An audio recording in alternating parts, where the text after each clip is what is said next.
Colmes. We are an interactive radio show. We like to have you join us both online at Allen.com and on the phones at 877-4ALLEN. Join our chat room if you can online and check it out. You can register quickly for the site for free and get in there very, very fast if you've never done it before. Also, just want to play for you what the president said in his interview with Matt Lauer yesterday on the midtime, halftime. What is it called? Of the Super Bowl, the pregame of the soccer match that took place yesterday. Here is the president talking about no options off the table, basically in his attitude about what could happen in Iran. We have done extensive planning over the last several years about all our various options in the Gulf, and we are prepared to exercise these options should the need arise. But my goal is to try to resolve this diplomatically, mainly because the only way to ensure Iran doesn't get a nuclear weapon is by getting them to understand it's not in their interest. That was a Matt Lauer interview that actually aired on the Today Show after their Super Bowl confab yesterday. The idea that there are people pushing for war with Iran, and if we didn't have people like hawks in this country, people like John Bolton et al. Pushing for war with Iran, maybe we wouldn't have to worry about Iran so ferociously developing nuclear capability. We had a much more peaceful message to the rest of the world. One of the reasons Iran feels it has to go and develop this stuff is because we got war hawks running around talking about war with Iran. Iran has never invaded another country. Just like Iraq, it was never a threat to the United States.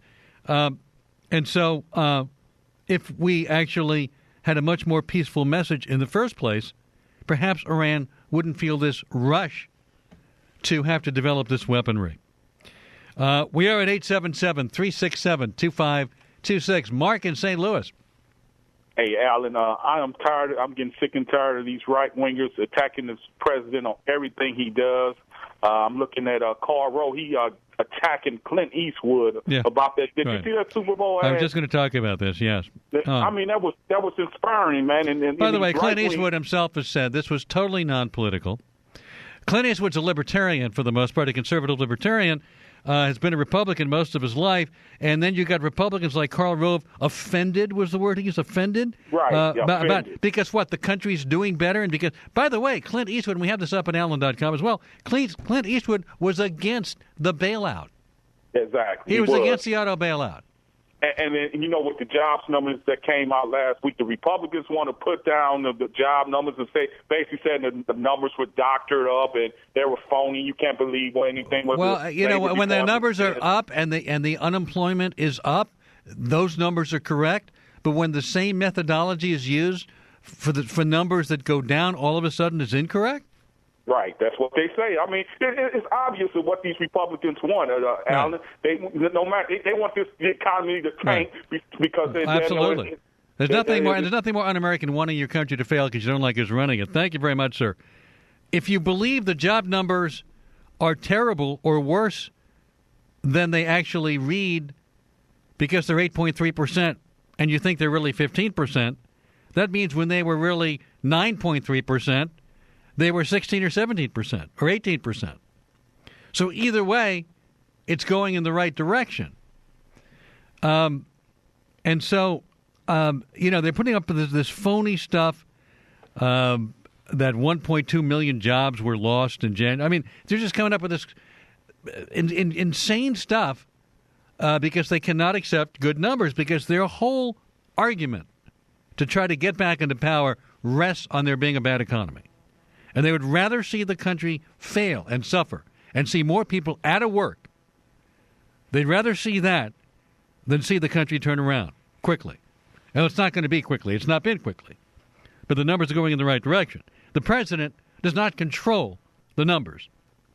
He cannot get the numbers. He can't cook the books to make it look good for him.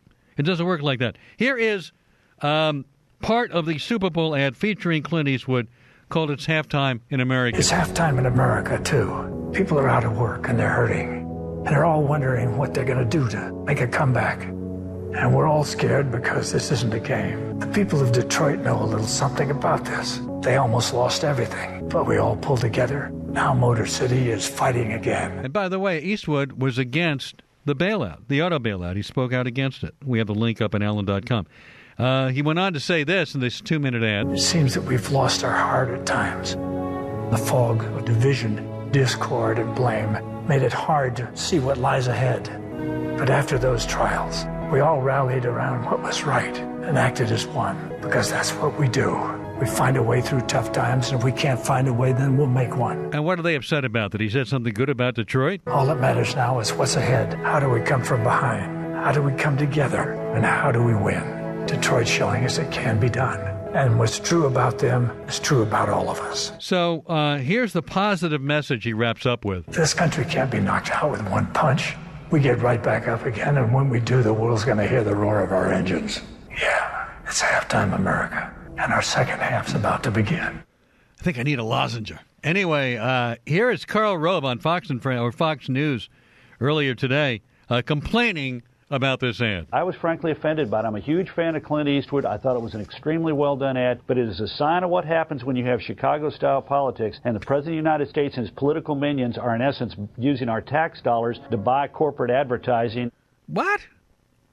Tax dollars are not being used to buy corporate advertising. This has nothing to do with Chicago-style politics.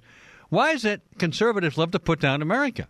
Either it's Chicago-style politics, and the other phrase they love to use is San Francisco values. Is not San Francisco a major American city? Are American values bad? San Francisco values. Chicago-style politics. Sarah Palin, this reminds me when she talked about being in liking the America part of America, the American part of America. I guess the rest of America is like Russia.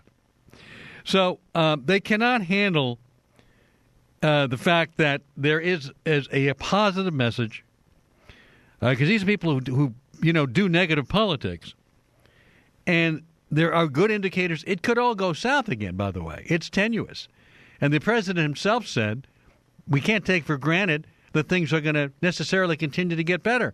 We don't know that for sure. He doesn't know that. He hopes it gets better. But why wouldn't any American who loves this country want things to improve and celebrate at least whatever little victories we can have along the way toward improvement? What is more American than that? And yet the liberals or the progressives or the liberals are the ones who are called un-American, anti-American, the ones who don't have American values. When wouldn't American values being the values that were incorporated in that phrase that Ronald Reagan used, it's morning in America? We are going to take a quick break. Back with you on the phones at 877-367-2526. Off and on, I tend to listen to your show just to get an opposing viewpoint. Where opinion is king. You are being very entertaining? No. Alan Colmes.